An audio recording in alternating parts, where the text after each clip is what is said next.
Thanks for joining us for Elko Live Today, our weekday radio show. And today it is time for our regular update from area law enforcement. We have side by side our City Police Chief Tyler Trouten alongside our Elko County Sheriff Aitor Narvaiza. We have a variety of things to talk about today. So welcome, gentlemen. Thank you so much for being here. Thanks for having us, Lord. Thanks, Lord. Absolutely. Well, I think first on the order of business would be to talk about Tuesday's City Council meeting when the council accepted Elko City Police Chief Ty Trouten's retirement intention.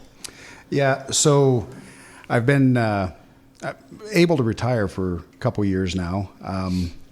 When I came into the position as chief, obviously had a kind of a laundry list of things I wanted to work on, improve, change.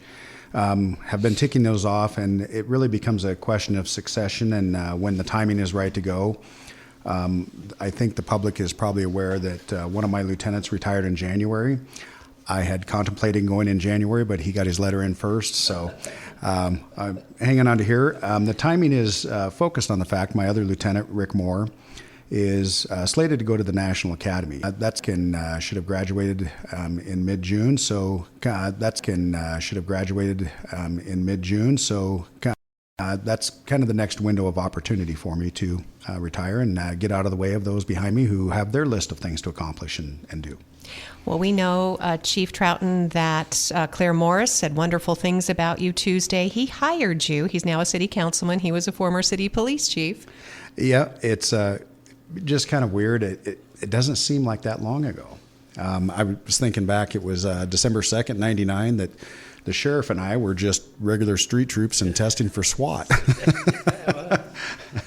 So it just doesn't seem that long ago, but yeah, it's anxious to move on, see what's next, and I guess start that chapter of my life. But it's been a pleasure, been an honor. Some people have heard me say, I looked at several departments before Elko and seen what they offered, and the first time I rode along with Elko PD, I knew absolutely that was the agency I wanted to work for. Not a debate anywhere else. Never thought of leaving, going to some other agency. This is an excellent both department and an excellent community to serve. So, Chief Trouten, we have you for 4 more months, so we will definitely feature you in a retirement program because, again, you've been very generous, and it's important, too, transparent. And I think that is a standard that has been set. At times, we'll have officials who don't feel as comfortable talking to the community, but you have really raised the bar, I think, in making this program part of your regular routine, and we appreciate that. I hear this is one of the most popular programs. Isn't that funny, of all the ones? And maybe it's the comedic relief provided by Sheriff Aitor, yes. I'm just one guy. Chief's a good guy. We're going to miss him. We still got him for 4 months. So guess what? Easy. Yeah, 4 months. So, okay. We go back a long time, We hung out together, coffee, had good times, bad times, laughed, cried together. And that's where we're at. We've always been there for each other, so... Sheriff is elected, you're appointed, Ty, and we'll be talking more, Chief, about maybe your hopes for the future, at least for that position. Sometimes there's some opportunity for influence, so I think the community would be interested to know what you think. So, do you know? Yep, absolutely. And going back to like the transparency and stuff, I will tell you, I guess one of the drivers of trying to be transparent, one of the most frustrating things for cops is trying to help people understand the truth of situations that are out there. A lot of people gain their education on law enforcement from Hollywood. It's far from accurate. So we appreciate the opportunities to come out and explain to the people and be transparent and allow them to see, I guess, the world from our positions and the things we deal with. And we always want the community to be able to ask and know and understand why we're doing the things we do, what we're doing, everything. I mean, we are public servants, and I know law enforcement's had a bad rep from the actions of certain individuals across the country, but really would like the public to know that that's not Nevada law enforcement. We strive diligently to be, top-notch law enforcement, well-educated, well-versed in the laws and case law and everything, and really doing the best job we can for our community. Thank you. Chief Tyler Trouten again, just remarking on his intent to retire July 11th, 2025. But as was mentioned, we have him for a few more months, and so we're going to continue our conversations here on Elko Live. And thank you, Ty. Speaking of community and engagement, there's a big fundraiser in the city park on Saturday, and Aitor, you're quite popular in this event. I'm just popular because I'm the first guy running when I hit the water. It's the Polar Plunge this weekend, 11 o'clock today, so come out and we'll plunge. We're raising money for Special Olympics. So hope to see you guys there. Hopefully the weather cooperates some. I know we got a bigger slide and a bigger pool, hold some more water. It's a big sort of slip and slide because the pool's not open right now. Now, this time next year, I think Rusty's going to pull out all the stops, and you guys are going to go for it. We got 58 plungers, 16 teams, and it's going to be a good time. I can't wait. This is the first time we've had our own actually plunging team. So the Elko County Sheriff Renegades, there's like 6 or 7 of us jumping from our department, and it's going to be a good time. So the theme is peace, love, and plunge, getting ready to make waves. So do you have some groovy attire you're going to be wearing? Or Ty and I normally just jump in our uniforms. We take all our stuff off and we just make a presence and jump. But everybody else wears the hippie stuff. And I'll tell you who really kills it every year is Elko Hospital. Oh, yeah. They go out every year, and they hit their themes right on the money. And they do a great job. So we just want to remind everyone, it's a fun spectacle, so do come and contribute, even if you're not planning to dive in. But there are, as the sheriff mentioned, 16 teams. Yeah. So, yeah. And hopefully we get a couple more, Gold Dust is, they're donating the chili and the hot cocoa and stuff, so please come down and join us. Main City Park at 11 That's o'clock. right. You wanted to say something, Chief, about the Polar Plunge? Nope, just, yes, I would. So I would say one of the funnest things, and this is why I'd invite the public to come out, you see some really unique costumes. I mean, we've had cars. The schools sometimes have come forth with phenomenal costumes for teachers and students. So, I mean, it's worth it just for that, just to see some of these costumes and have that fun. But it's also quite enjoyable as you watch the faces of those who are plunging. The water's quite cool and invigorating. Yeah, and this year, our slide, it's probably another 3 feet higher than it was last year, and a lot more water. And for a fact, Armita's got like 100 bags of ice to fill that thing up with. So, thanks, Armita. Yeah. Well, and in hopes of getting a couple more teams, I'm going to do this. If they don't like it, I'm out of here in 4 months. But we always appreciate the fire folks coming out and helping, keep the water cold, throwing the ice in and stuff. But I don't recall that we've ever seen a fire department team in the Polar Plunge. So city, county, here's the challenge, folks. Yeah. All right. Yeah. So thanks, Ty. Yeah. And again, it's all for an amazing cause. It's raising money for our Special Olympics athletes. There are about 2,600 athletes statewide. We have our own athletes here that have brought home many, many medals over decades of supporting Special Olympics, Sheriff. Yeah, that's great. We just attended the bowling in Winnemucca a couple months ago. And I tell you what, some of those pins, I think they just jump out of the way. That ball's thrown hard. So anything we can do to, of course, make a splash for a cause. This is the Polar Plunge, Saturday, March 1st, 11 a.m. in the Elko City Park. Well, thank you. Hope to see you there. Yeah, definitely.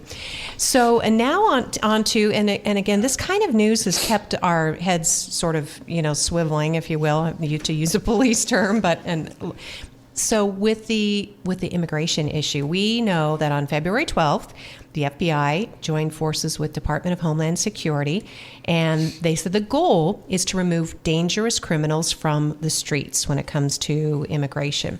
Sheriff, you and I had conversations offline just because some of this stuff happens so quickly. And you talked about having one person within the Elko County Jail that would be eligible for removal under this circumstance. Yeah, we have one individual at this time that does have a nice hold on him, a detainer. He's here on local charges. I believe is assault with deadly weapon and a couple other charges. So once he deals with his, once he's adjudicated or once he goes to court, gets all his court done, ICE has a hold on him, and they will take him and do whatever they need to do with him, whether he gets sent back to a different country, or they just kick them loose back in society. So that's their option. So at that time, too, Sheriff Narvaiza, we talked about what local law enforcement's role might be in immigration issues. And you said the same thing as Chief Trouten said. We're going to give Chief Trouten, obviously, a chance to talk about this. But at the time, you emphasized local agencies do not initiate deportation, that immigration issues are administered at the federal level. That's correct. That's all the deportations, and Chief Trout and I don't have we don't have the right to walk up to an individual, make them provide documents, because it's all federal. And if we can't detain them. We can detain him on a different charge. If that individual's doing a crime and trespassing or vandalism, we could detain him on that original charge. And then once we get him to the facility, at that point we can call ICE and say, hey, Billy Joe Bob's in our custody. You guys want him? If you do, please send us a detainer or a warrant.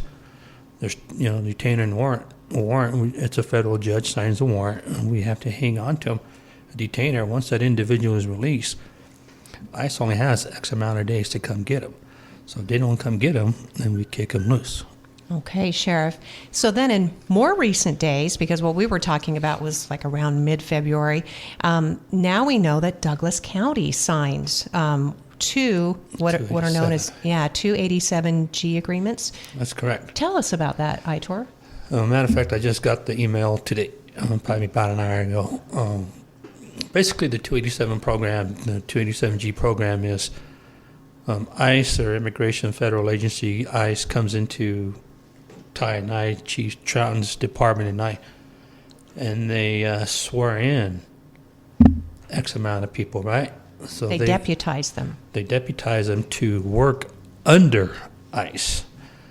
So normally, Ty, Chief Trout, and I, our guys would not stop an individual walking down the road.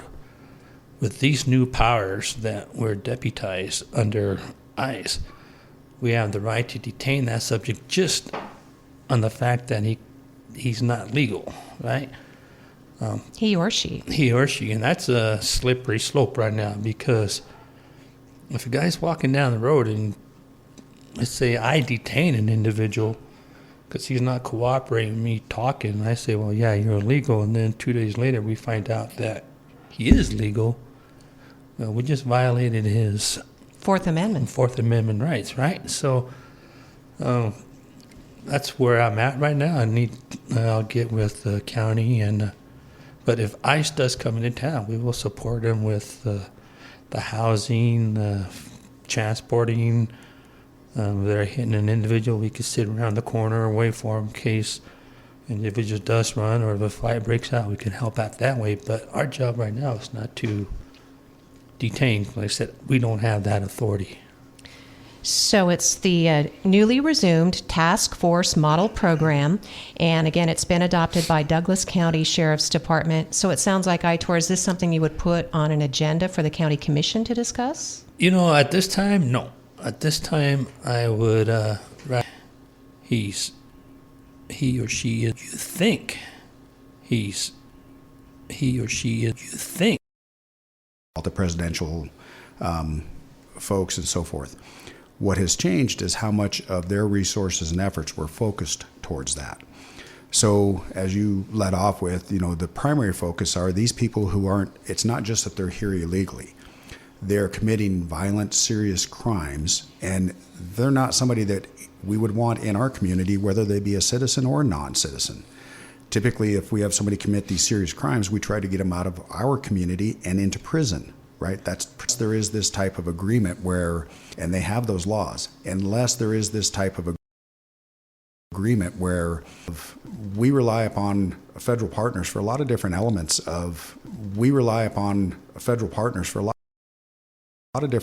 of, tracking down crimes. There's going to be these just mass roundup. I think there's a lot of hysteria and concern that there's going to be these just mass roundups, kind of like the old Hollywood shows would show of, people show up yelling, immigration, and they're just rounding up everybody. That's not the process. They're going after known targeted individuals. I will also say, the sheriff talked about, like legal review on these things. Anytime that, for like the police department, I am appointed, I'm not elected. any of our MOUs go before attorneys for review, and then they go before council for approval. I will tell you, just from my position as chief right now, I would be hard pressed to ever get into such an agreement, simply because we don't have sufficient staff to cover our basic duties day in, day out. To say we're just going to take people away from that for handling regular calls and assign them to go out and round up folks, that's not even in the picture. Talking with our City Police Chief Tyler Trouten and Elko County Sheriff Aitor Narvaiza. Again, I'm relying on reporting from the Nevada Independent Online. I think they've done a great job in outlining some of these concerns. You go back to this Lincoln Act. It basically says if a subject is illegal and he commits like sexual assault, burglary, all these different, we must, law says you will report this to ICE if he's an illegal subject. So like if a subject or female or male gets arrested for domestic violence and they're here illegally, by that new Lincoln Act, you will notify ICE. That's the law. You will. So we can notify and say, hey, you got yourself here. Now you got to deal with ICE. And in reflecting, too, in the video you referred to, distributed on social media, Chief Trouten, and again, I think that the comments expressed by some, not just from our community, because you never know really who's commenting, but, people don't always understand. They don't understand the process. And what you were saying is that this also creates a problem, enhance that because it erodes community trust, and it does enhance that likelihood, as the sheriff just described, of here. You're profiling someone. It's who they are, a legal resident here. You're profiling someone. Exactly. Well, in addition to that, one of the points I tried to make in the video, we've been talking about people who commit the crimes and can be deported. That you might be a victim of a crime, and in just being the victim, concern fears that you might be a victim of a crime, and in just being the victim and reporting, you would get deported. So forth set up expressly for that in order to keep you here, so that the judicial process can occur. The person who committed the crime can be adjudicated and held accountable in this situation and take advantage. Again, there's also those out there who like to prey upon this situation and take advantage of people, or help them with these issues, and they're just defrauding them. They're just taking, help them with these issues, and they're just defrauding them. They're just taking their money. Our community to feel confident that they can call illegal, doesn't matter. We want our community to feel confident that they can call law enforcement when there are issues and, at risk of themselves being deported. At risk of themselves being deported. There's disparity across this country, there's disparity across this country, different views. Not enforce any of this and not to cooperate with ICE. So to simply not enforce any of this and not to cooperate with ICE. That's a recommendation, but it is not, the force of law. That's a recommendation, but it is not, the force of law. And here's why I think it's short-sighted. And why would we want them on our streets? Crimes. And why would we want them on our streets? I guess probably to this issue and what needs to happen, but I guess probably to this issue and what needs to happen, but I guess probably it's for us are going to be terrible criminal acts. Neither the sheriff's office or us are going to be terrible criminal acts. Neither the sheriff's office or us are going to be coming out there looking for you and asking citizenship proof. We are going to ask you on a traffic stop. We're not asking for citizenship proof. We are going to ask for your driver's license, but those are state laws. Okay. But those are state laws. Chief Trout and I met with Governor Lombardo at the Sheriffs and Chiefs a couple of weeks ago, and that's what he said. So we need help, but don't be violating people's rights. That's what's going to get everybody in trouble. Look at it. Look at look at the policy. What your policy says. Go from there. And he said that a lot. If the guy is in here committing, right? And I know the AG office said, why do we want him there, right? And I know the AG office sent out a deal the other day on these recommendations, and I read it, and I didn't really like it.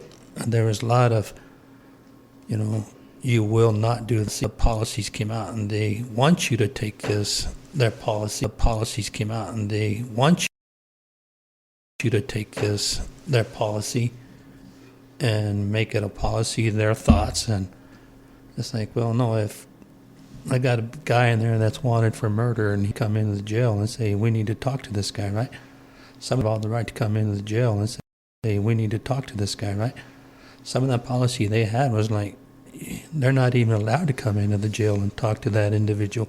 And if they do, they have to be taken off site to a different facility. That's like, if you commit a crime, ICE comes in there, or ATF comes in there, or DA comes in there, I'm sorry, I'm gonna let them in and they can do whatever they need to do. Well, and I think it is important to point out that's really always been the arrangement. Right. This isn't new and different. So just to make clear, too, for anyone just kind of following up, as what they were just talking about is Attorney General Aaron Ford's announcement about some model immigration policies. It was published, and the governor responded by saying the model immigration policies released by the Office of the Attorney General are under review by the executive branch. All affected state agencies will continue to comply with and enforce all applicable laws. Make clear, the Attorney General has conceded, and as the governing statutes make clear, the model immigration, as the governor went on to say, the Attorney General does not have lines. And as the governor went on to say, the Attorney General does not have the authority to make Nevada a sanctuary. Nevada, he said, as long as I'm governor of Nevada, Nevada will continue. See, it's important to point out that Aaron Ford has announced that he's going to policy. It's important to point out that Aaron Ford has announced that he's going to run against the governor. And so some of this is posturing. Here's the deal. It's the AG shouldn't tell Ty and I how to run our office, right? That's why we have immigration policies. That's why we have range policies or vehicle policies. We refer to those policies. I don't believe that he should say, this is what you need to do. You go back to your policies, you might have to make some changes and make it work. Like, I've been there, you and I, right? And then we make it work. But they shouldn't say, you need to do this. And for him to say, well, you should do this, you can do this, but we really don't want you to, is not right. A lot of blurring, and that's what's happening. And I think, Chief Trouten, you've researched a lot on your own, and you understand, I think, some of the confusion in the country right now is because our separate branches are now, some of the branches are coming under the direction of one administration, if you will. So again, I think I've shared before, I'm a very strict constitutionalist, and I believe very much in following that document. It pains me. I liken it to back in the day when I was younger, we used to play flag football. You know, it might be two-hand touch or flag football, but as soon as somebody got tackled, then all of a sudden it was tackle football, and people would get hurt. I almost feel that way about our politics these days. We have gone so far astray from, in my opinion, the abuse of certain tools and abilities. We've talked about, pardons. I don't see how any one person should ever have the right to say, I'm undoing the determinations of 12 on a jury. That's not our process. There's appeals in place for that process. But I think what we're seeing is it just seems like our government just gets further and further out of whack, almost like a tit for tat of you do this, so now I will up you and do this, and then you're going to do that to up me. And we get carried away on things. There are a lot of considerations on this issue, and most people, I doubt, have ever even thought of them. They may not even be aware of them. But again, our message to the public, nothing has really changed. If you are a criminal, our goal as law enforcement is to get you out of this community. We have always had the ability to call ICE if you're non-citizen and get you out of this country. Maybe you're even here legally on a visa or work visa, something. That still allowed us to call and have them come pick you up. That has not changed. So I just think most of the change you're seeing is now that arm of the federal government enforcing that federal law is more robust because it has got so far out of whack where we have millions of people just coming in across an open border. And again, they're not all good people. Thank you, Chief Ty Trouten, and again, Sheriff Aitor Narvaiza. I don't see anything or hear anything different in the conversation that we had, a month or so ago, because this, again, this is such a politicized issue. But what I hear that's so harmful is because we have parents who don't want to send children to school. We also have people who don't want to go to work because they're... Chief Trouten and I went to Reno a couple of weeks before. Chief Trouten and I went to Reno a couple of weeks ago. We met with Governor Lombardo for breakfast and lunch, and my conversation with him was basically what we just talked about. But I said the process needs to be expedited, right? You can't have 8-9 years of paperwork. Now, when I came to the United States, it was 8 years because there was no internet. So the paperwork would have to go from Spain to San Francisco, back to Spain, back to wherever, right? And now they can do that immediately. So the process needs to be expedited for these families. I really do believe that. And I wish they would have done some of this stuff. Now they're looking over their shoulder and seeing, they got kids, they're 18, 20 years old. Now they can end up in a sweep and get deported, and it's not right. The law, but, you've had 20, 30 years to do it, and it should have been done. We've heard many stories of people who, I think the longest I heard was 17 years just awaiting a response to start the citizenship process. I think I've shared, I can't remember if on air, but with people before, I absolutely believe that all of our borders should be absolutely locked down and secured, not just because of immigration issues, but drug trafficking, gun trafficking, or worse. We don't know who or what's coming across borders. The second step is with the State Department. There has to be a reasonable process for people to become citizens. Again, in a digital age when things are supposed to be easier, it seems like our government's gone back. And, we all know government bureaucracies are not efficient, but somebody needs to kick them in the butt. Well, both of you gentlemen, if this proposal does come up, you said, Aitor, you just got the email about the 287 agreement, right? Correct. I just got it probably an hour ago. Okay. So will you let us know if, whether you take action or not, so that, again, we keep having these conversations, right? So everybody knows directly from you, right, what the truth is. Yes. That's correct. Because I really believe in that type of transparency. Well, like I said, we'll work with ICE.